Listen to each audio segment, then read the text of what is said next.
Episode की शुरुआत में असुरा गॉड तानसेन से कहते हैं, तुम्हारी सोल टूटने के बहुत ज्यादा करीब है, इसलिए तुम्हें मेरे साथ गॉड रियलम में आ जाना चाहिए। अगर तुम ऐसा नहीं करोगे तो तुम्हारा नामो निशान पूरी तरह से मिट जाएगा। जिस पर तानसेन कहता है, नहीं, मैं कहीं नहीं जा सकता, क्योंकि मेरे चाहने वाले मेरी मौत से दुखी हैं और मार्शल सोल एम्पायर अभी भी बहुत बड़ा खतरा बना हुआ है और जीवू का जीवन मेरे साथ बंधा हुआ है। मैं उसे अकेला छोड़कर कैसे जा सकता हूँ। इसके बाद तानसेन असुरा गॉड से कहता है, मैं ह्यूमन वर्ल्ड में वापस जाना चाहता हूँ। जिस पर असुरा गॉड कहते हैं, ये नामुमकिन है, सी गॉड डिस्पियर हो चुके हैं। और फिर वो बताते हैं, अगर स्काई में उजाला होने से पहले तुम्हारी सोल डिवाइन रेलम में नहीं पहुँची तो सब कुछ खत्म हो जाएगा। जो सुन तानसेन उनसे पूछता है, क्या इसका कोई और रास्ता नहीं है। इसके बाद हमें बाहर ह्यूमन वर्ल्ड का सीन दिखाया जाता है, जहां सभी श्रेक डेविल्स की एनर्जी पूरी तरह से ड्रेन हो चुकी होती है और तानसेन की बॉडी पूरी तरह से हील हो चुकी होती है, पर वो अभी भी नहीं जगा होता है और श्रेक डेविल्स को अपनी एनर्जी रिकवर करने में कम से कम 1 मंथ का टाइम लगेगा। तब तक ये किसी नॉर्मल पर्सन से भी फाइट नहीं कर सकते हैं। ये सब होने के बाद भी वो सिर्फ तानसेन को ठीक करने के लिए किसी भी कीमत को चुकाने के लिए तैयार है। वहीं अब तानसेन को होश में न आया देखकर तांगहाओ उसकी बॉडी चेक करते हैं और बताते हैं कि इसकी बॉडी पूरी तरह से हील हो चुकी है और इसकी बॉडी की गर्माहट फिर से लौट चुकी है, पर अभी तक ये होश में नहीं आया है। एशियंट लेजेंड्स के मुताबिक इसे होश में आ जाना चाहिए था। तभी जीवो तानसेन के पास आती है और उसकी हार्ट बीट चेक करके बोलती है, नहीं, ये सक्सेसफुल नहीं हुआ, इसकी हार्ट बीट अभी भी नहीं चल रही है। तभी ग्रैंड मास्टर बताते हैं, एक गॉड की बॉडी को फुल्ली रिकवर तो कर दिया गया है, पर तानसेन को नहीं। लगता है इसकी सोल को बेबी डॉग द्वारा पहले ही नष्ट कर दिया गया है, इसलिए तानसेन का उठना नामुमकिन है। ये सुनते ही सभी श्रेक डेविल्स बुरी तरह से टूट जाते हैं और उनकी आंखों से आंसू आने लगते हैं। दूसरी तरफ असुरा गॉड बताते हैं, सी गॉड तानसेन पहले ही मारा जा चुका है, पर तुम असुरा गॉड के रूप में फिर से जिंदा हो सकते हो। ये सुनकर तानसेन उनसे पूछता है, मुझे आपको इसके लिए कौन सी कीमत चुकानी होगी। जिस पर असुरा गॉड बताते हैं, इसके लिए तुम्हारी तानसेन के रूप में पूरा अतीत धुंधला पड़ जाएगा और इंसानी दुनिया की गंदगी अब तुम्हें बांध नहीं पाएगी। तुम्हारे दिल में सिर्फ डाइविनिटी रहेगी, तुम किसी के भी कंट्रोल में नहीं रहोगे और इस कॉम्पेंसेशन को एक्सटिंक्शन कहा जाता है। ये सुन तानसेन सोच में पड़ जाता है। वहीं दूसरी तरफ जीवू अकेले तानसेन की बॉडी के पास बैठी होती है और कहती है, हम दोनों आपस में जुड़े हुए हैं। और फिर वो तानसेन के बाल सहलाते हुए बोलती है, अब मैंने भी अपना मन बना लिया है। मैं जानती हूँ तुम दूसरी दुनिया में मेरा इंतजार कर रहे हैं और हमने एक दूसरे से कभी भी जुदा ना होने का वादा किया है। कोई फर्क नहीं पड़ता कि तुम कहाँ जा रहे हो, मैं भी तुम्हारे साथ जीवन और मृत्यु से गुजरूंगी। वही तानसेन ये सारी बातें डिवाइन मिरर से देख रहा होता है और जीवू से बोलता है, पगली, तुम ये सब क्या सोच रही हो। वहीं अब असुरा गॉड डिवाइन मिरर से तानसेन को आगे का फ्यूचर दिखाने लगता है, जहां सभी श्रेक डेविल्स को बेबी डॉग ने खत्म कर दिया होता है और फिर जीवू को भी बेबी डॉग अपने सायथे से अटैक करके मार देती है। वही ये सब देखकर तानसेन को बहुत बुरा लगता है और वो सोचता है, अगर मैंने असुरा गॉड बनना एक्सेप्ट कर लिया तो मैं जीवू और बाकी सभी की अपनी याददाश्त खो दूंगा, पर वो सभी इससे जिंदा रहेंगे और अगर मैं अपनी फीलिंग्स को नहीं दबाता तो वो सभी मारे जाएंगे। इसके अगले सीन में एप्रल जुइबांग अपनी आर्मी से कहते हैं, तियांग दो एम्पायर कभी हार नहीं मानेगा, चाहे हमारा दुश्मन कितना ही पावरफुल क्यों ना हो, हम हार मानने के बजाय मरना पसंद करेंगे। इसके बाद वो अपने कमांडर को आर्मी आगे भेजने को कहता है, जिस पर वो कमांडर बोलता है, मैं हमेशा से ही तियान दो एम्पायर के प्रति वफादार था और मुझे इस जीवन में मौत भी मिल जाए तो कोई पछतावा नहीं होगा।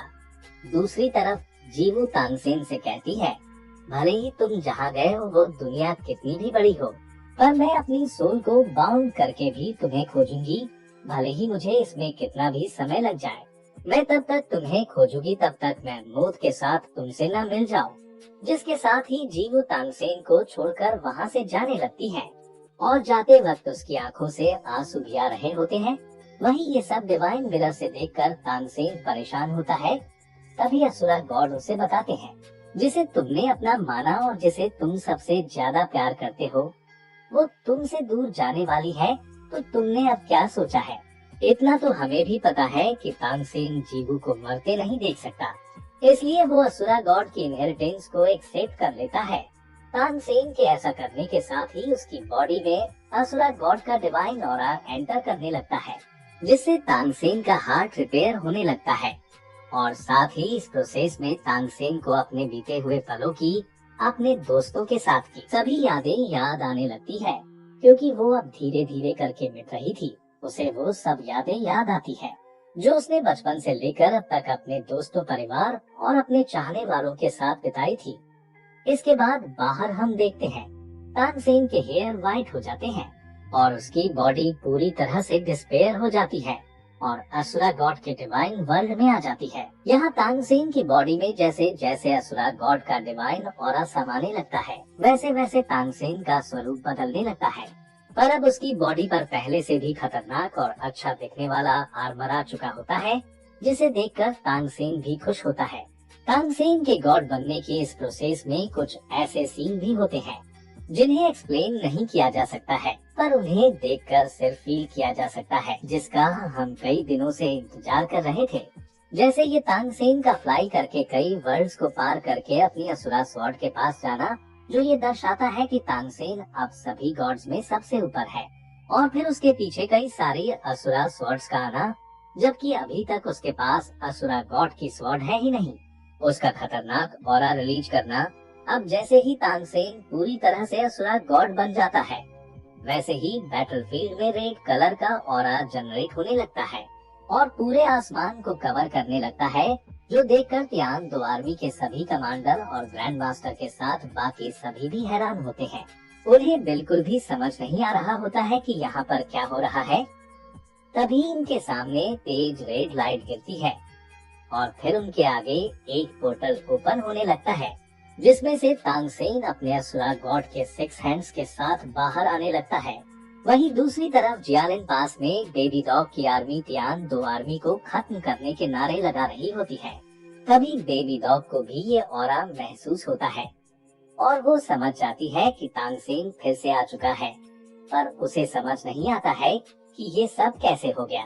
वहीं अब तानसेन सभी के सामने आता है, जिसे देखकर तियान दो आर्मी और वहाँ मौजूद सभी लोग बहुत ज्यादा खुश होते हैं। वहीं मोटू बोलता है, ये तो मेरा ही लंगोटिया यार है, ये फिर से जिंदा हो गया। इसके साथ ही उन सभी को एशियंट लेजेंड्स पर विश्वास हो जाता है और सभी बहुत ज्यादा खुश होते हैं। और सबसे ज्यादा खुश तो रुंग रुंग और ऑस्कर होते हैं, क्योंकि उन्हीं की बदौलत तानसेन आज जिंदा हो पाया है, ये उनका मानना है।